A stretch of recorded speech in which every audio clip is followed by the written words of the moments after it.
Thank you all for your active participation. Ladies and gentlemen, the time has come for our first youth debate with DIWA's employees, represented by DIWA's Youth Council and moderated by Lubnan Maini.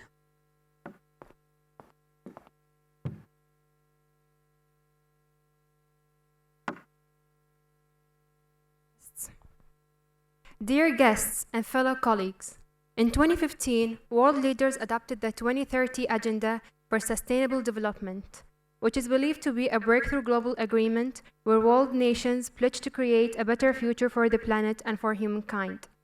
The 2030 Agenda does not only promise to achieve sustainable economic, social, and environmental development, but it also transforms this promise into an action plan through 17 Sustainable Development Goals, the SDGs. The significance of the SDGs lies in their ability to address global challenges such as poverty, gender inequality, and climate change. The focus of this session will be on Sustainable Development Goal number 5, which targets gender equality and the empowerment of women and girls. According to United Nations, gender equality is achieved when the rights, responsibilities, and opportunities of all human beings will not depend on whether they are born females or males. The United Nations also describe empowerment as the process of enabling people, both women and men, to increase control over their lives, set their own agendas, gain skills, and solve problems. Sustainable Development Goal number 5 seeks to ensure women's full and effective participation and equal opportunities for leadership at all levels of decision-making in political, economic, and public life. This goal is chosen to be the focus of this session because gender equality plays a crucial role in progressing the rest of the SDGs. Approaching and realizing SDGs is only possible if women and girls are empowered. And this is why countries around the world strive to achieve this goal, and the UAE is no different. There have been significant efforts done in the UAE to promote gender equality and women empowerment. Most importantly, the establishment of the UAE Gender Balance Council in 2015, which develops and implements gender balance agenda in the UAE. The women in the UAE have been always seen as an essential element in the society. As His Highness Sheikh Zayed bin Sultan Al Nahyan, the founder of the UAE, once said, "The woman is half of the society. Any country which pursues development should not leave her in poverty or illiteracy." Today, women prove to be capable of practicing leading roles in education, workforce, politics, as well as many other fields. Today, 9 women serve in the UAE cabinet, and women comprise half of the Federal National Council. Sustainable Development Goal number 5 targets gender equality, but places major emphasis on women empowerment. Yet the 2030 Agenda for Sustainable Development promotes inclusion and equity. Hence, it is only reasonable to embrace men and comprise them in this goal as well, initiating the concept of men empowerment. Many believe that men need to be empowered to break down stereotypes and challenge gender norms. And this brings us to the question of this debate. Can we speak about women empowerment without considering and investing in men empowerment? The competitive team will go with the following statement. We cannot speak about women empowerment without considering and investing in men empowerment. The affirmative team will go with the following statement. We can speak about women empowerment without considering and investing in men empowerment. The aim of this debate is to expand our knowledge on sustainable development goals and to understand different aspects and viewpoints on goal number 5. In today's debate, youth will have a chance to vote for the winning team. All we ask our guests to do is to listen to both teams and both sides. At the end of the debate, Emirates Youth Council will set up a voting poll on their Instagram account @EmirateYouth. And now, join me in welcoming our wonderful panel of judges that consists of Hamad Al-Shamsi, Adba Al-Shahi, Jamal Al-Sabt. On the competitive team, we have Yusuf Al-Matrushi, Sarah Al-Zar'ani, Amir Al-Flasi. While on the affirmative team, we have Nof Al-Suwaiti, Hamad Jalfar, Abdallah Al-Awadi.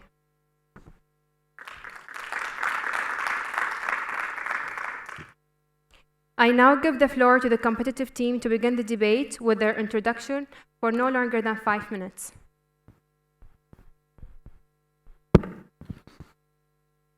Okay. Women make up half of our community.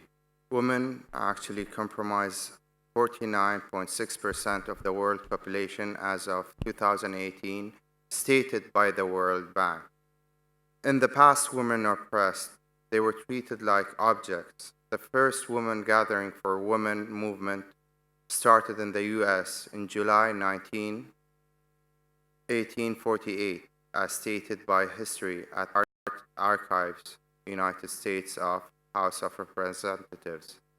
For nearly 2 centuries, women have been fighting for their rights to be equal to men in everything: equal jobs, equal pay, equal treatment, and respect.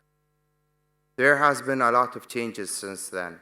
Women have held almost every position thinkable, being from prime ministers, parliament, scientists, military personnel, and labor workers. We have examples like Angela Merkel, the Chancellor of Germany. You have Theresa May, Prime Minister of the UK until recently. You have the Queen of England. Those are all women in power, part of the G7 countries. In space science, we have Margaret Hamilton and her team of female scientists that made it possible for the humankind to reach the moon. In history, we have many individuals that have shined and made a mark for humanity. They are the reason why humanity has made this huge jump. But should we have a woman empowerment or men empowerment? With all human advancement, do we still have a need for empowerment of a certain gender? If we truly looking for the betterment of humankind, there shouldn't be support by a bigger power favoring only one gender over the other. The support should be more towards individuals without looking at the gender, but looking at the individual effort and commitment for both society and to the human race. With empowerment of one gender, a new issue arises, which is the start of an endless, vicious cycle that moves from one empowerment of women to men empowerment and vice versa. This cycle should be stopped now because this causes us to move one step forward, but yet 2 steps back. One gender will always be at a disadvantage at any given time. It's overshadowing the other. We support individual empowerment movement, where individuals are empowered in their respective contribution without the need to look at their gender, religion, or race.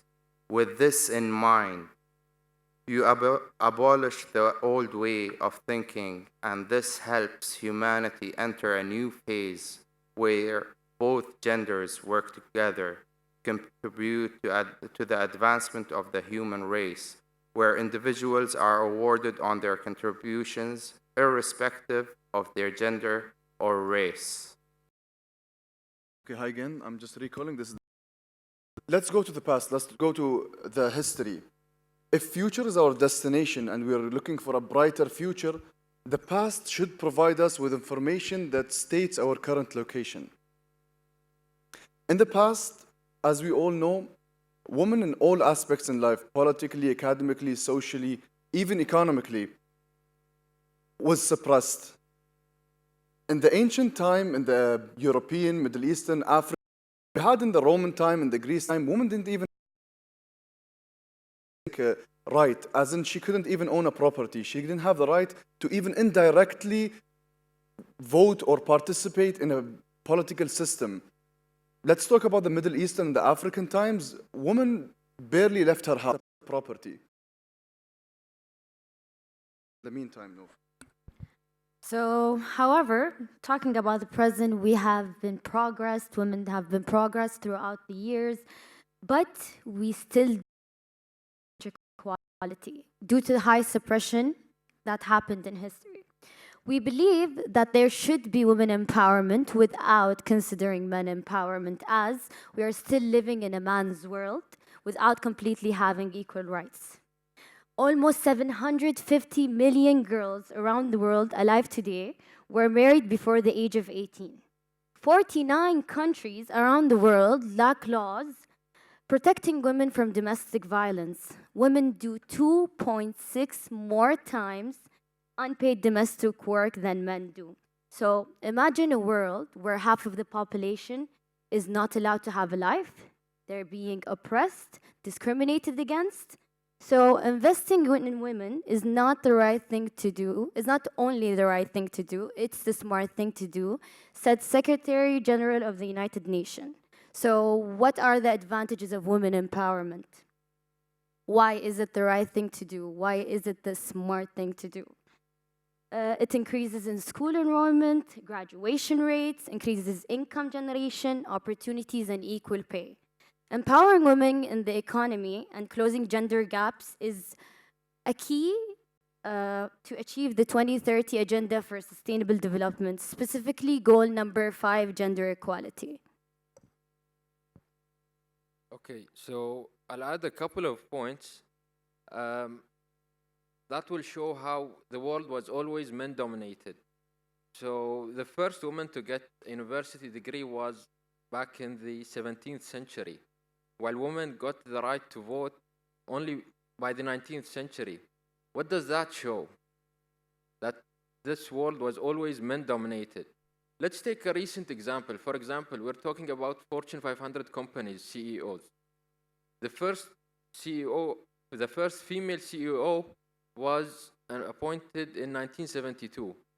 Last year, 5% only of Fortune 500 CEOs are females. So this solidly shows that the world was always men-dominated. And if we reach our goal, the 5th goal of the SDGs is gender equality.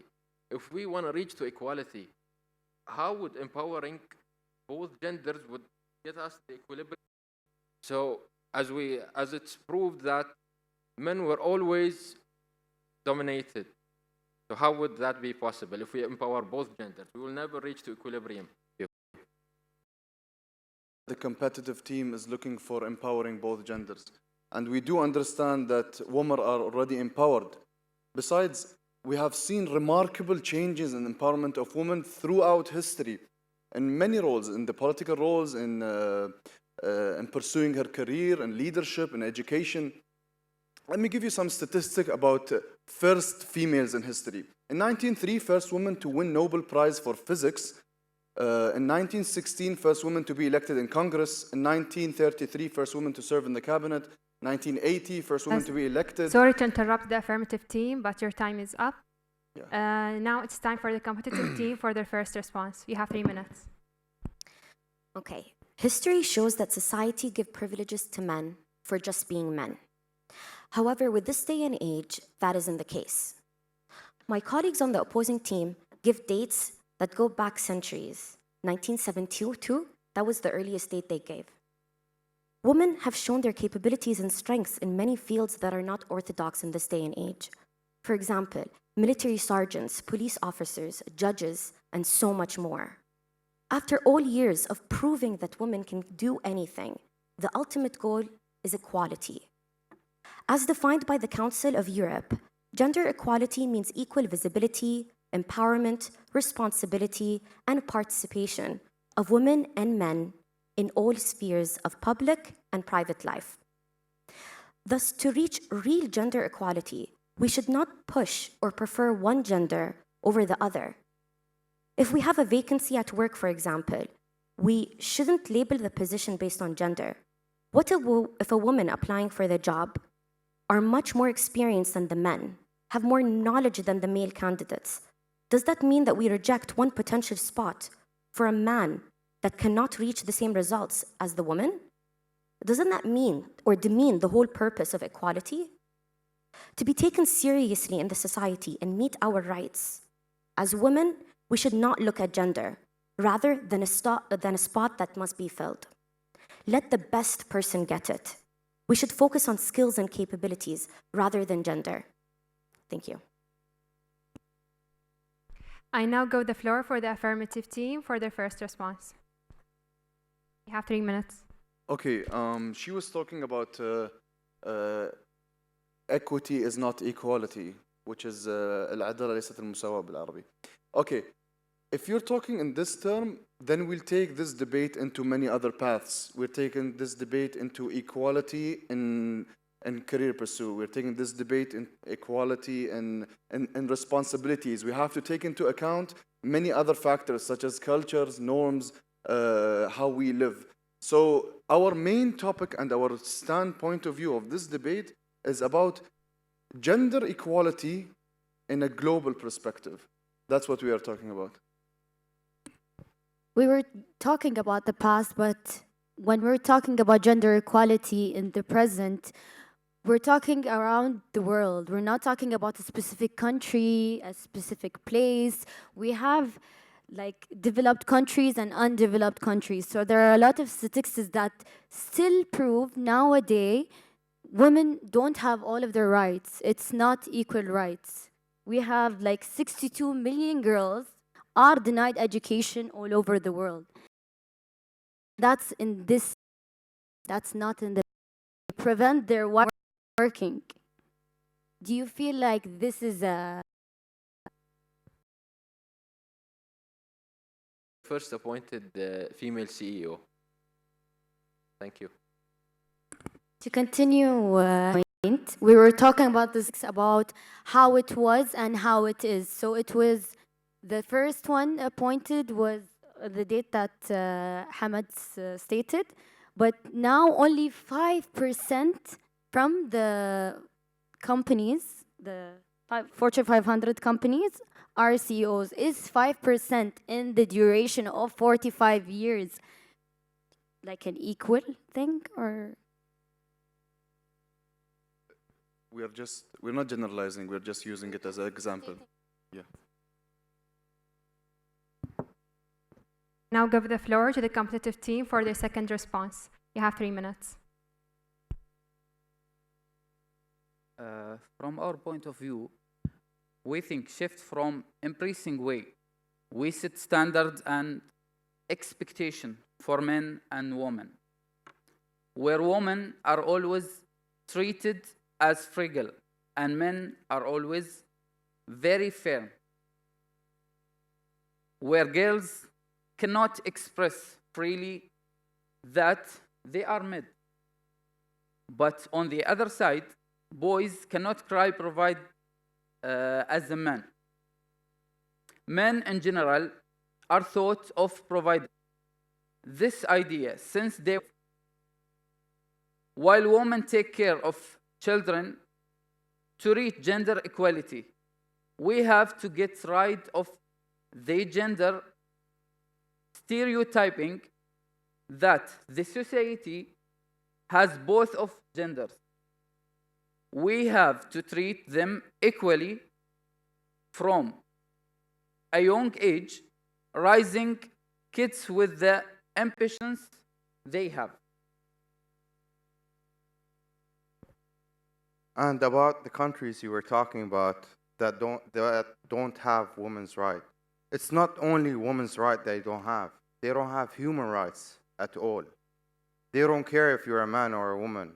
Those people you're talking about are so greedy, they don't care about anything. So for these countries first, and if you don't start abolishing the system of gender from the beginning and start with the new generation and teaching them that both generations are right and they're both equal from now, in the future, it's just going to keep on more problems so that in the future, you get the right results that you want. We don't want what happened in the past to keep on from either Are already down looked at. I believe the points that they were talking about upbringing and raising, that's to like a specific country or like a specific place or something by nature, because even women are like grown up and risen to be housewives, to care for children, as in men couldn't like cry or show their emotions. That's related to like a household, like a community or anything like that. We are not saying that men should not be empowered. We're saying that it's a woman's time. Women should be empowered without considering men empowerment, as men are already empowered. I don't think that men lack any rights around the world.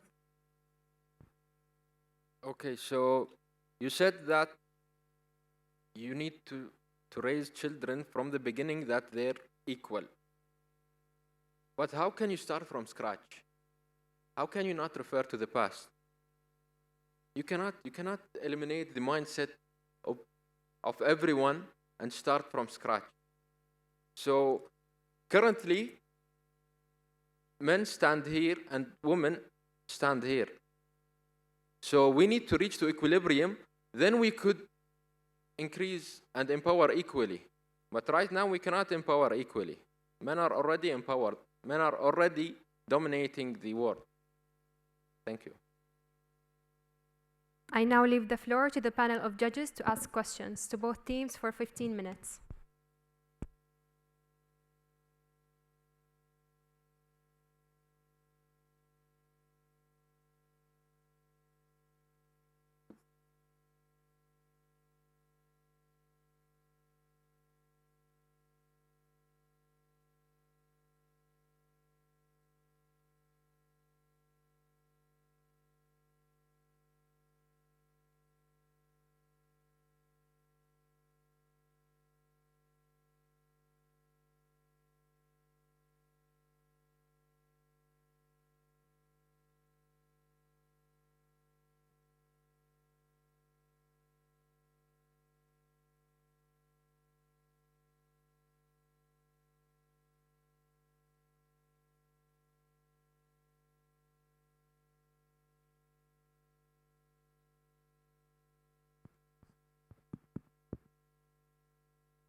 Thank you for your inputs. The first question will be, what will the world look like if gender equality goals and aspirations are met?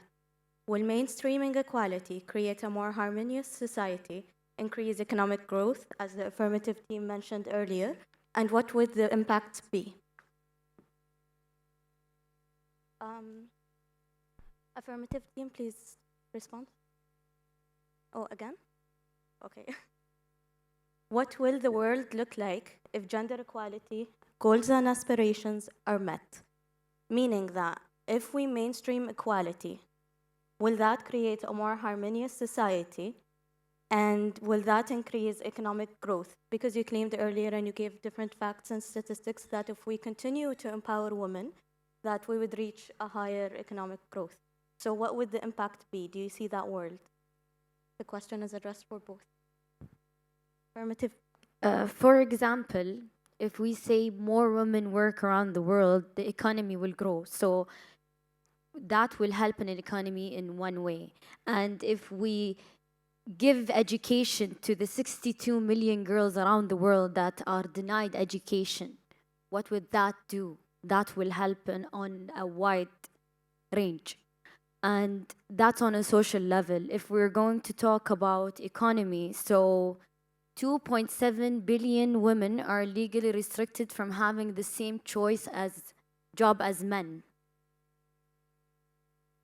So I think after empowering women and giving all those women around the world that are not having their rights, giving them their rights, that will be such an advance to humanity, to the world, and that will reach the Sustainable Development Goals. That will reach the agenda.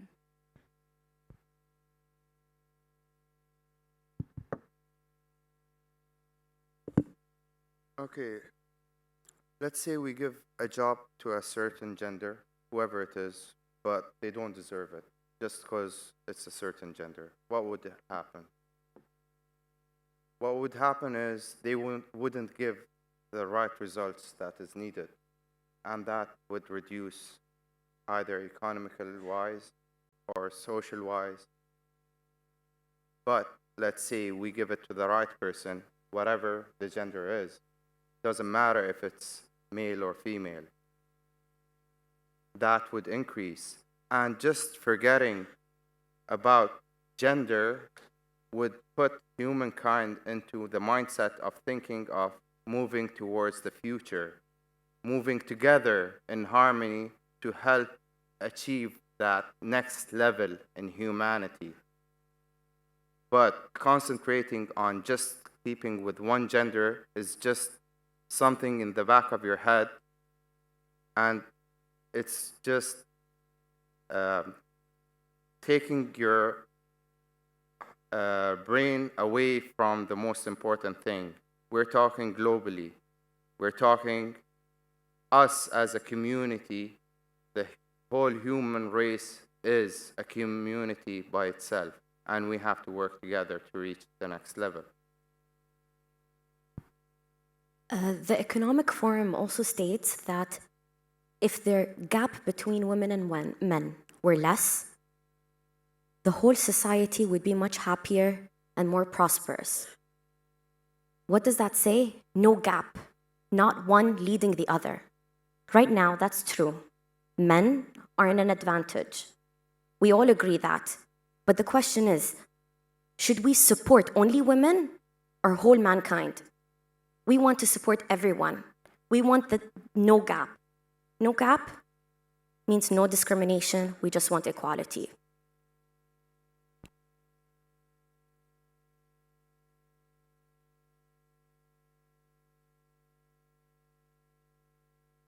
Assalamu alaikum. I would like to thank both teams.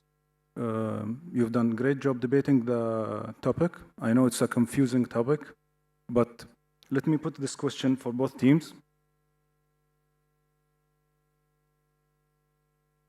My question to both teams will be, do men need to be empowered to the point where they can take up certain tasks that have been always thought to be exclusive for women, such as a full-time stay-at-home parent, in order for women to be empowered? Would they be trusted with this task, and why?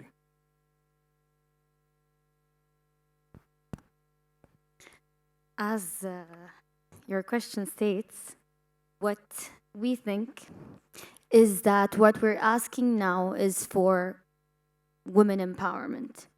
We're asking for equality. And I feel like as now we're empowering women and women are taking roles outside of the norms and taking like CEO positions or a lot of like general secretary, presidents, a lot of people, I don't think that there is an issue with a stay-at-home father. I think that will be such an amazing change of way to give men jobs that they think that women should do. Because I think gender equality is the main goal here. I think it all comes down to the culture itself. So we can't really answer this question unless we take culture into account. Because some cultures, the ethics in that culture doesn't allow a man, or let's not say it doesn't allow the men, but the way they live their lifestyle and everything doesn't suit this kind of question to be applicable. So yeah, if we're talking from a global standpoint, it can work. But if we're talking specifically in some regions and some cultures in the world, we can't really say.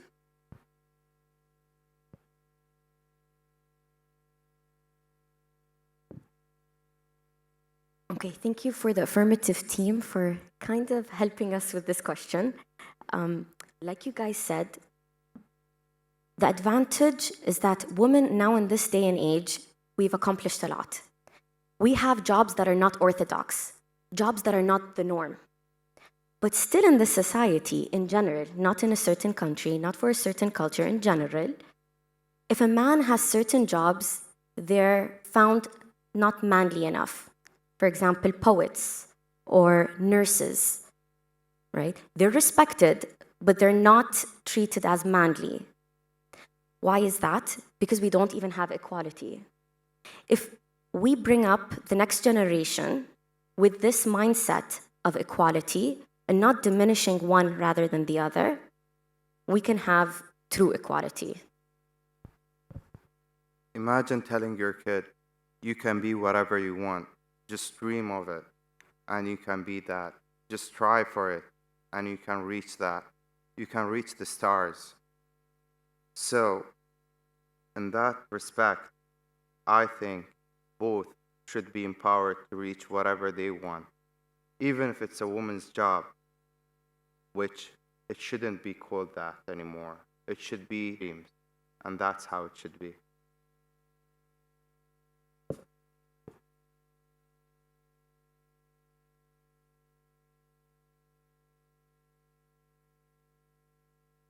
At the beginning, thank you for the response. I thought we will actually spot a fight with this topic, to be honest, but thank God it didn't happen. So my first question is going to be for the affirmative team. Speaking about the topic women empowerment, and with all what's happening over the world, as you guys mentioned, if women needs to be empowered, then why pointing the fingers towards men in order to actually empower the women? If you have the ability to be empowered, why are you pointing mainly the finger towards men and you're waiting for their call and for their support and endorsement in order to empower you guys? We never pointed the finger towards men. Basically, in the start, we said we didn't even consider men because they are already empowered, so we did not point the finger to them. We are just here believing, stating, and trying to show everyone that women should be empowered, as the statistics show that woman is empowered throughout the year, woman is remarkably changing throughout the year, woman is changing in her roles throughout the years, but did she reach at least, let's say, 50% of what the man level have reached? That's the, I think, the answer. Replying to your question, Jamal, I don't think that we were specifically talking about men empowering women. We were talking about women being empowered without considering men empowerment. As the case of gender equality, that we have a gender that is treated less than the other gender. That's not what we believe in. So what is the gender that's higher than the other? Now, males are treated better than women. So what we're asking now for women empowerment without men empowerment. Say, hey, we're giving you the responsibility now. Actually, women empowerment is they're asking for these responsibilities. They're asking for the responsibilities that they weren't given. A lot of things have been taken, and like responsibilities of spending on the house, being the one who's working, and it has been changed now.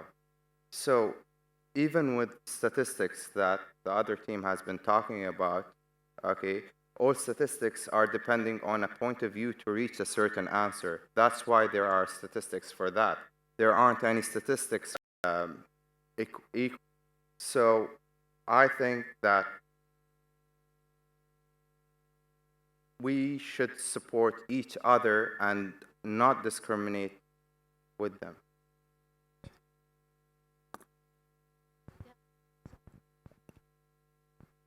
So my last question would be to both teams. Today, do you think gender equality is achieved? Because if you can see the global projections, such as the UN Development Goal, putting goal number 5 dedicated for gender equality means that there is currently this dispute and uneven fairness between both. So my specific question addresses is that time to continue empowering women and empowering men at the same time. Do you think we should empower men in a time that we're trying to empower women? Or shall we consider empowering men after equality or disputes happen? So you may take 30 seconds to respond, and affirmative team, may you start responding first. Okay, so for your first question, did we reach to gender equality? Of course not, or we wouldn't be here discussing that. Secondly, the other point about empowering women for now, yeah, that's you have a point with that. We agree with you that we need to empower women for the meanwhile until we reach to equilibrium. Because what's the goal actually? It's gender equality. It's not empowerment equality, right? So we need to have equality between genders. I think that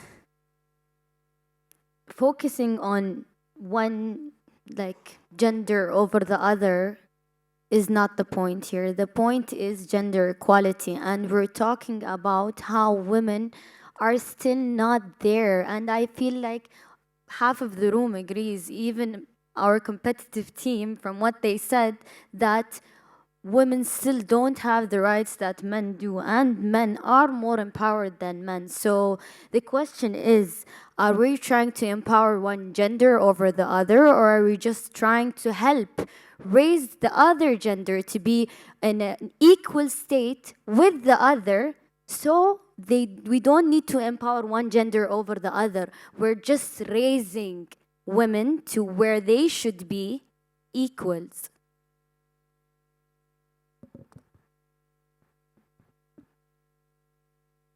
That's a very good point. Thank you. We totally agree with that. We agree that equality isn't there yet. But the question is, should we empower right now in this society only women?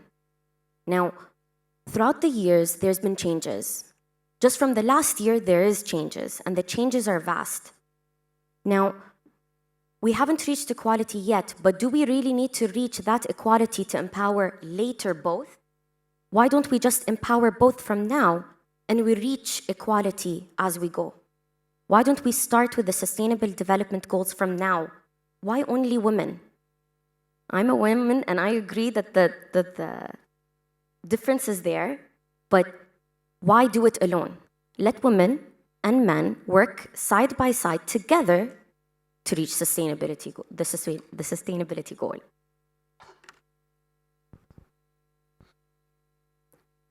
Men and women have been born differently. But why? They need to complement each other.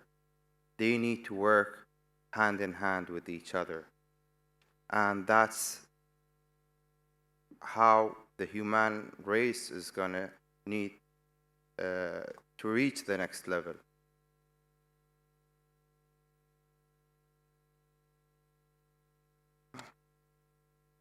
The idea of empowering just one gender is wrong. Do a gender get, let's say, a certain job just because they want to empower this certain gender without actually being the right person for the job? Is it fair for them? Or is it actually more demeaning for you to reach or get that objective without you working for it or being the right person for it? For myself, if I get a certain objective just because of my gender or because of my name, I'd see that as demeaning. I'd rather work hard to achieve that with my own effort.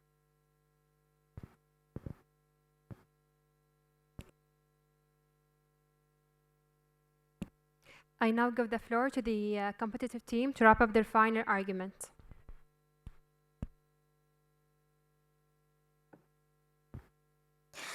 Equality in jobs, equality in education, equality in society. Equality is a word that's constantly used throughout this debate. It is the goal and our main purpose, meaning that no gender has an upper hand on either side. From childhood to adolescence to adulthood, gender stereotypes have negatively affected the minds of the people. Thus, to reach true equality, we should stop raising the next generation with such an oppressing mentality and eliminate the gender stereotypes and their roles. Gender labels are of a concern and shouldn't be judged on one's expected individual struggles, yet should be judged solemnly based on one's skills.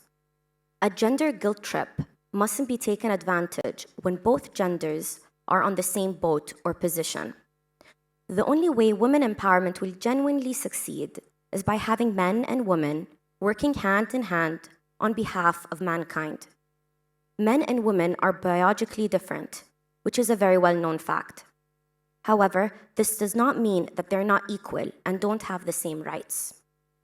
This diversity is in fact has a complementary factor which brings out the best in one another. And by having men and women working side by side will modify society for the better. Just like Nelson Mandela said, social equality is the only basis of human happiness. Thank you. I now give the floor to the affirmative team to wrap up their final arguments. So finally, yes, I do understand that the other team says that women are already improving and empowering. As I mentioned in my introduction, that I listed a list of first females. In 1903, first woman to win the Nobel Prize. 1916, first woman to be elected in the Congress. 1933, first woman to serve in the cabinet. 2009, first woman to win the Nobel Prize in economics. So I did my research on women progress throughout history. So I said, let me see what the other side's perspective, and let me search about male progress throughout history. When I did that, nothing showed up. Actually, it showed up first black men in history, or first Latino, which has nothing to do with our topic. But why is that? Why didn't anything show up? Because men are already empowered. So this problem is not specific based. We are considering a global outlook at this issue and not a specific country. And there are many countries that developing and underdeveloping still are holding this patriarchal systems where women are not allowed to work or get an education or have their basic rights.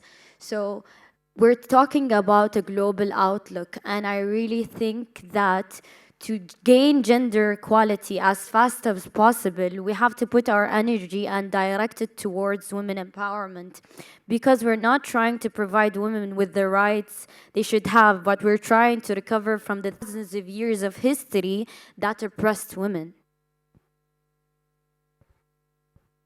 So opportunities were given to women, but both genders right now, we're never gonna reach to equality. At an instant, we'll have to empower both genders, but not now. Currently, we're way behind. Thank you. Emirates Youth Council has now opened the polls on their Instagram account @Emirates Youth. You will find the poll on their Instagram story highlights.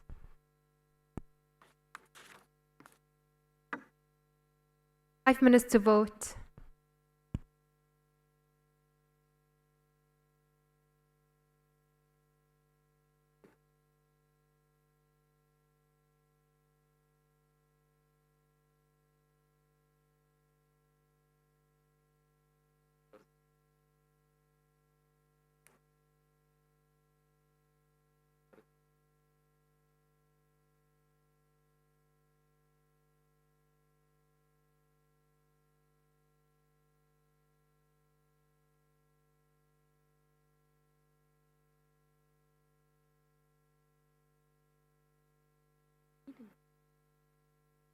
You will find the voting poll on the story. Emirates @Emirates Youth.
it's a close call, so bear with us.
We'd like to thank both teams.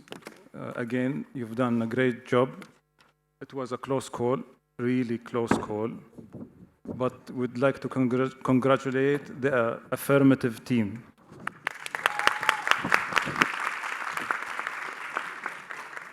And we'd like also to thank the audience who voted through Instagram. Thank you very much.